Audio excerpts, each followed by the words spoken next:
भविष्यावर बोलू का या कार्यक्रमात संपदा सगळ्यांचं मनापासून स्वागत करते आणि मार्गदर्शक लाभले आहेत राशीचक्रकार शरदजी उपाध्ये यांचं सुद्धा स्वागत करते। मुद्रा विज्ञानाचे सगळे विषय जवळजवळ हाताळून झाले, अर्थात त्यासाठी काळाची मर्यादा, काही अंशी शब्दांची सुद्धा मर्यादा पडते, पण तरी सुद्धा आपण प्रत्येक विषय हाताळायचा प्रयत्न केला आणि हे विषय संपवता संपवता ईमेलवरनं तुमचे प्रश्न आम्हाला पोहोचतच होते। काही अंशी लक्षात आलंय की आम्ही दिलेल्या उत्तरांसारखीच पुन्हा प्रश्न विचारला गेलाय। काही हरकत नाही, आपण पुन्हा ते प्रश्न घेऊया आणि त्यांची उत्तरं द्यायला शरदजी तयार आहेतच। विज्ञान असं म्हटल्यावर तिथे पुन्हा शहानिशा करणं आलंच। आपल्याला विवेकानंदाने शिकवले की शहानिशा केल्याशिवाय पुढे जायचं नाही। तुमचा प्रश्न घेऊन शरदजींकडे वळते आणि आपल्याला पहिला प्रश्न आलाय तो बघा, आपण चाल हा जेव्हा विषय घेतला होता त्याला अनुषंगाने चाल या विषयावर बोलताना तुम्ही म्हणालात की हळूहळू चालणारे, घाईने चालणारे, पण ज्या व्यक्ती शारीरिकदृष्ट्या कमजोर आहेत त्या व्यक्ती व्यवस्थितपणे चालूच शकत नाही, यांच्याबद्दल अंदाज कसा लावा? चांगला त्या कमजोर झाल्यानंतरचा फरक आहे, त्यापूर्वी त्यांची एक चाल असणारच। आता आपल्याला तो माहिती नाही भाग, म्हणून आजारी व्यक्ती, अपंग व्यक्ती यांच्या चालण्यावर रिडिंग्स घेऊ नयेत, कारण त्या आजारीपणामुळे चालीत फरक पडलाय। पण तरीही अपंग व्यक्ती पूर्वी फास्ट चालणारी असेल त्या अपंगात सुद्धा धडपडणं हा प्रकार घडतो। म्हणून मनुष्य जातीवर जात नाही, राशीवर जातो मी म्हटलंय, त्याचा अनुभव येतो। तर तुम्ही अशी व्यंगाळलेल्या माणसाच्या चालीवरनं काही रिडिंग घेऊ नका, पण त्याला विचारा पूर्वी तुझी चाल अशीच होती का? तो जर म्हणाल नाही, माझे खूप मला फास्ट चालायला आवडायचं किंवा मी संत गतीने चालतो, मला धडपडणं आवडत नाही, असे तो डेफिनेट उत्तर देईल। ते अपंगत्व येण्यापूर्वीची चाल ही महत्वाची। बरोबर, म्हणजे त्यांना पडलेला प्रश्न बरोबर आहे, पण ती व्यक्ती जर मुळात नंतरच भेटली तर पुन्हा अंदाज लावायला तुम्ही म्हणता चालीवर अंदाज नाही, ज्याची नजर बसली त्याला येईलच असं तुमचं म्हणणं की घाईघाईने चालणारा सुद्धा आजारी पडला तरी क्वचित एखाद्या प्रसंगी, पण हँडिकॅप मनुष्याला सगळं सांभाळूनच वागायला लागतं। बरोबर, त्यामुळे इतकं ऑब्झर्वेशन ठेवूनही ते रिडिंग चुकेल। आता किती डॅमेज आहे ह्याच्यावर अवलंबून आहे। जर एखाद्याचं डॅमेज एवढं आहे की तो दोन चाकं घेऊन आपलं चाललाय, घसरत घसरत बसून चाललाय, कसं येईल रिडिंग? पण अगदी सूक्ष्म नजरेने पाहिलं तर पांगुळ गाड्या घेऊन जे रस्त्यात चालतात ते पण काही फास्ट चालतात हायवेवर। मग तुला अपंगत्व आले ना, आता तरी थोडं शिकलं पाहिजे नाही, पण जरा जोरा धावत सुटायचं असं, पण हे 100% गॅरंटी नाही त्याची। तो नॉर्मल असताना चालतो तीच चाल बरोबर। काही व्यक्तींना चालताना हात खूप हलवण्याची सवय असते, तर या सवयीवरनं काय आपल्याला? नॉर्मली आपला डावा पाय जेव्हा पुढे असतो तो उजवा हात पुढे असतो, हा नियम आहे। चालत असताना दोन्ही हात बिलकुल न हलवणारे, एक तर हे सोल्जर अटेन्शन वाले वगैरे तेवढेच, पण हात जास्त जरुरीपेक्षा हलवणारे लोक आहेत। हात वारे हे कॉन्फिडन्स नसल्याचं लक्षण आहे। मला ज्यावेळेला इंग्लिश येत नाही आणि मी तुझ्याशी इंग्लिश बोलायचा प्रयत्न करतो ते युसी करत मी जास्त हातवारे करतो, पण माझी कमांड असेल इंग्लिशवर मास्टरी तर फ्लुएंट बोलतो। आता हाच नियम तू एकपात्रीवाल्यांना लाव। एकपात्रीवाले लोक स्टेजवर एंट्री घेऊन कधी कधी आरडाओरडा करतात, नाचतात, फिरतात जोरजोरात, हे यशाची खात्री नसल्याचं लक्षण आहे। आणि समोर बघून शांतपणे प्रेक्षकाच्या काळजाचा ठाव घेणं आणि आपलं म्हणणं मांडणं हे कॉन्फिडन्स असल्याचं लक्षण आहे। म्हणून मी ज्याला एक पात्रेला उभा राहिलो त्याला पहिली गोष्ट लाऊड ॲक्शन अवॉइड करायची। मी एकदा डॉक्टरांना विचारलं, डॉक्टर मी नॉनस्टॉप 6-7 तास बोलतो, ते म्हणाले तुमच्या ॲक्टिंगमध्ये लाऊडनेस कुठेही नसल्यामुळे तुमच्या हार्टला ती विश्रांती आहे आणि व्यायाम पण आहे, असं त्याने उत्तर दिलं होतं। पण तुला आरडाओरडा करणारे आर्टिस्ट भेटतील एक पत्रीमध्ये सुद्धा। तुम्ही आरडाओरडा करून लोकांना पटवण्याचा प्रयत्न करून चालणार नाही। आपल्या घरातली मुलं ऐकत नाहीत आरडाओरडा केला तर, प्रेमाने जर समजून सांगितलं तर शांतपणे ते ऐकतील। तेव्हा हाही विचार करताना आता जे तिने प्रश्न हा सगळा विचारलाय त्याच्यामध्ये लाऊड हा प्रकार असेल तर आत्मविश्वास कमी। हातवारे म्हणजे मला माझं म्हणणं मांडताना ह्या अवयवांची मदत घ्या, माझ्या शब्दांवर माझी कमांड नाही आहे, शब्दांवर माझा विश्वास नाही। त्या उलट तुला पोलीस कधी हातवारे करताना दिसणार नाहीत, तो आरोपी आला ना काय मान हलवणार नाहीत, हात हलवणार नाहीत. नेक्स्ट, पुढे काय झालं, किती शांतपणे पण करारी आवाजात ते बोलतात.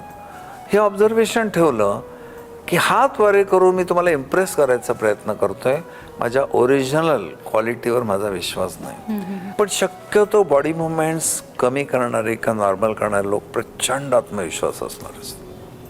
आता पुढचा प्रश्न आलाय तो म्हणजे आपण चित्रपट, मालिका किंवा कधीतरी काहीतरी असं अतिरंजित वाचून काही मतं तयार होतात.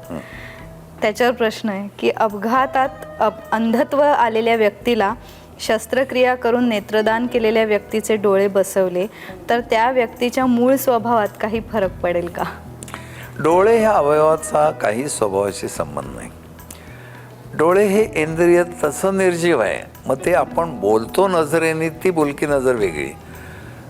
तेव्हा उद्या कोणाला तरी एका कुरूप मुलीला फार सुंदर नटीचे डोळे दिले मृत्यूपश्चात, तिची सौंदर्य तर सोडा, नजर पण ती येणार नाही. एखादी घाळ करणारी हिरोईन आहे असं आपण ते शब्द वाचतो, हिने नजरेने घाळ केलं.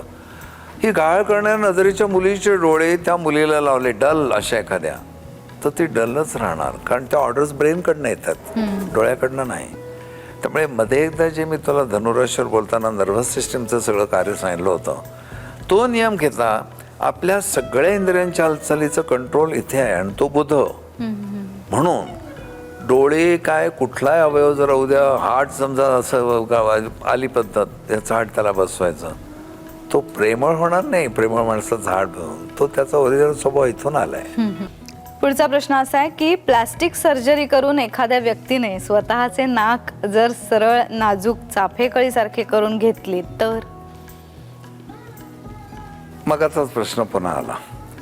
चाफेकळी नाक ओरिजिनल असलेल्या मनुष्याच्या ब्रेनचं सगळं जे वर्किंग आहे, आपण ते तरतरीतपणा वगैरे याचं फळ दिलंय. हा अवयव फॉरेन अवयव होईल. तो चाफेकळीसारखा नाक बसवले, ते मूळच्या अवयवात फेरफार करून कृत्रिमतेने लावलंय. तेव्हा अवयव असा आहे म्हणून असं वागत नाही, ती व्यक्ती कशी वागते अवयव दाखवतो. मग त्याच्या ब्रेन मधल्या ज्या ऑर्डर्स आहेत पसरट नाकाच्या, त्या तशाच राहणार. त्यामुळे कोणीही असा प्रयत्न करू नये. तुला आठवत असेल माझ्या कॉलेजातल्या मित्राची आठवण मी सांगितली होती, पोपटी नाक, त्याला पोपट पोपट म्हणून हिणवायचे म्हणून त्याने बदलून घेतलं आणि केवढी ट्रॅजेडी झाली. आपल्याला नाही तर उद्या असं पण होईल की गोरं होण्याचं एखादं रसायन निघेल, अमुक इंजेक्शन दिलं की तुम्ही गोरेपान व्हाल. पण तुम्ही गोरेपान झाल्याचं जे फळ आहे त्या ऑर्डर्स ब्रेनकडनं येत नाहीत. पुढचा प्रश्न आहे की लहानपणी निळसर घारे दिसणारे डोळे मोठे झाल्यावर काळे दिसू लागतात, याबद्दल काय सांगा? नाही पटत मला. डोळ्याच्या बुबुळांचा रंग निसर्गतः जो आहे तो मरेपर्यंत राहतो. पण काळेभोर डोळे हे पहिल्यापासूनच असतात, ते नंतर होतात हे नाही पटत. पण समज असा चमत्कार झाला तर हिरवेगार डोळे जे आहेत ते हिरव्या डोळ्यांचं फळ तुला साधारण आता ऐकून माहिती आहे, बेरकी लोक. घाऱ्यामध्ये दोन प्रकार आहेत, एक निळसर आहेत आणि एक घारे आहेत. घाऱ्यामध्ये एक क्रौर्यपण आहे, एक कंजूषपणा पण आहे आणि अतिशय मितभाषीपणा आहे. घाऱ्या डोळ्याची माणसं बडबड बडबड करतात असं सहसा दिसत नाही, पण ती इतकी छटा सूक्ष्म असते. निळे आहेत का हिरवे आहेत हे कळतच नाही. पण हा प्रश्न ज्याने विचारलाय त्यांच्या डोक्यात जर हिरवा रंग असेल आणि तो नंतर काळा झाला तर दशा अशी बदलली चंद्राची की पूर्णतः स्वभावामध्ये फरक पडला आणि लहानपणी आपण वाल्या होतो, आता वाल्मिकी झालो, असं चमत्कार घडेल. पण मी आत्तापर्यंतच्या एवढ्या केसेसमध्ये एकही उदाहरण असं पाहिलं नाही. पुढे जाऊन विचारते, काही व्यक्तींचा चेहरा हा खूप बसका असतो, शरीरावर चेहरा हा फक्त ठेवला आहे असं वाटतं, म्हणजे कदाचित मानेचा भाग नाही, मान खूप आखूड आणि छोटी असते, अशा व्यक्तींबद्दल काय सांगाल? हा एक शरीरातल्या ठेवणीचा भाग झाला, त्याला फलादेश दिला नाही. कारण पुष्कळांच्या एक एक अवयवात हे भाग असतो. काहींच्या घशाचं ही जी अन्ननलिकेचा संबंध भाग आहे तोच निसर्गतच लहान असतो. तसं एखाद्याचा हा मानेचा भाग लहान आहे, शरीर जाड होत गेलं आणि त्याच्या टुक टुक टुक टुक टुक टुक करतं, त्याला फलादेश नाही आहे. निसर्गता जडणघडणीमध्ये तो एक अपघात झालाय, आयतं जन्माच्या वेळेपासून किंवा नंतर अपघाताने वगैरे. त्यामुळे मान खूपच लहान, वरचा गोल असा चेहरा आणि खाली मनुष्य फॅट आहे, याचा कुठलाही फिक्स फलादेश नाही.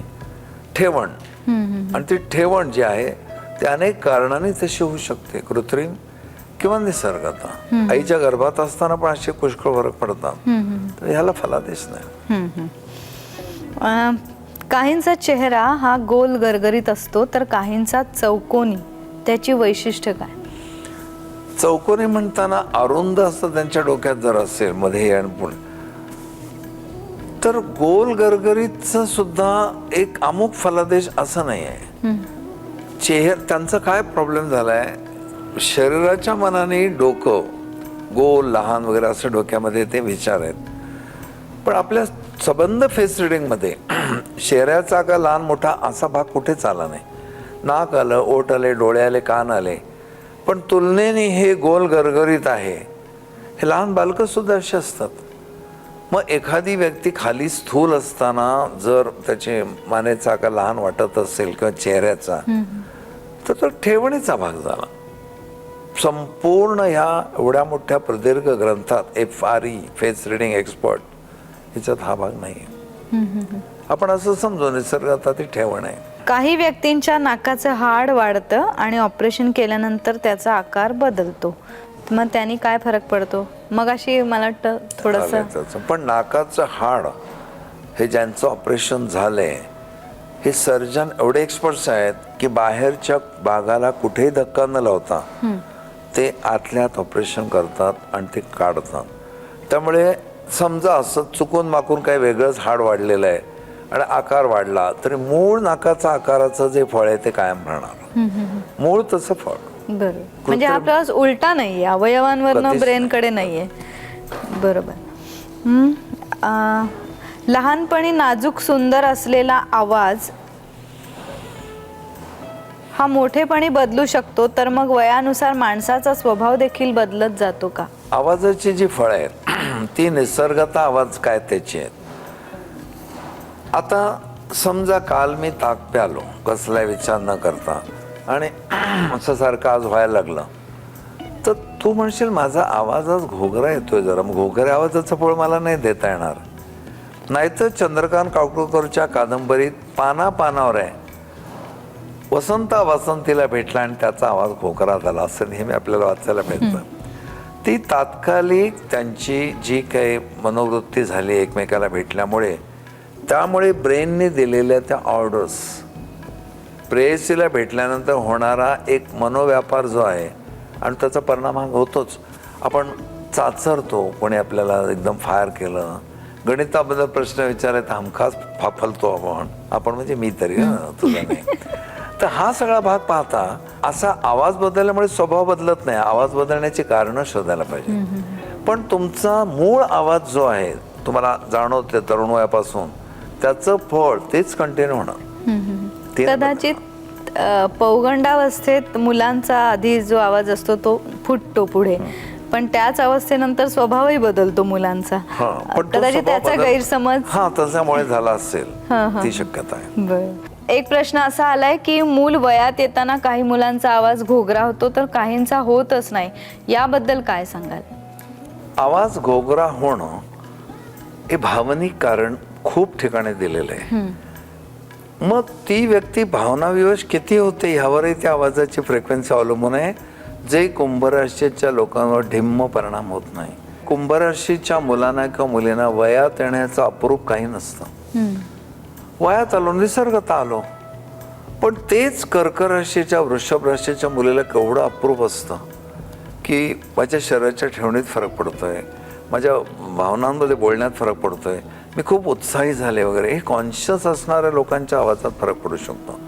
पण तो आवाज संपदा समजा घोगरा झाला, फुटला, तर ती एकदा लाट ओसरली, ते आले जमिनीवर की पुन्हा तो मूळ आवाज येतो. पण अशी मुलं तरुण सुद्धा आवाज बदलतो वगैरे म्हणताना इतका काही चेंज होत नाही की त्याचा आवाज आई पण ओळखू शकणार नाही, घोगरा कोण आला हाच मुलगा, हाच सगळा. पण आवाजात थोडी फ्रिक्वेन्सीमध्ये फरक पडलाय. नॅचरली स्वरयंत्र हे शरीराबरोबर वाढतच असतं ना, त्यामुळे तसं थोडं त्याला जाणीव होईल एवढंच, पण आवाजाची एक लय, पद्धत, बोलण्याची फ्रिक्वेन्सी सगळं तेच राहील. इतका नाही फरक पडतो. स्वरयंत्र एवढंच आहे, सगळ्यांच्या गळ्यामध्ये तेच आहे, पण कोट्यावधी माणसं आहेत, एकासारखा दुसऱ्याचा आवाज नाही. 4थ्या मजल्यावरनं बायका स्वयंपाकघरात बोलतात, हे आले वाटतं.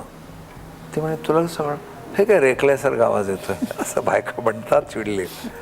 मेष वृश्चिकेच्या बायकांची लँग्वेजच वेगळी असते आणि मग तो खरोखर आलेला असतो. इतकं कसं कळतं, काय विधात्याचं कौशल्य असेल. तेच पामिष्टीत आपण बघू. ही या 5 बोटावर शंख चक्र आणि क्वचित शुक्ती म्हणून एक प्रकार असतो. 5 बोटांवर एवढी माणसं होऊन गेली, आज आहेत पुढे होणार आहेत, एकासारखं दुसऱ्याचं नाही, फिंगरप्रिंट्स म्हणून घेतात. हे कोण चित्रकार आहे. इथं सन्न होतं आपण आणि त्या महाशक्तीला विना अट शरण जातो. कुंडलीमध्ये द्वितीय स्थानामध्ये तुम्ही जसं की बोलण्याची एक कला आहे की नाही माणसाला ते कळतं, चातुर्य आहे की नाही ते कळतं. मग ते कोणत्या वयाच्या टप्प्यात गवसतं हे समजू शकतं ना. बोलण्याची कला बुधावर आहे. बुध वाचेचा कारक. द्वितीय स्थान बोलण्याची स्टाईल दाखवतो.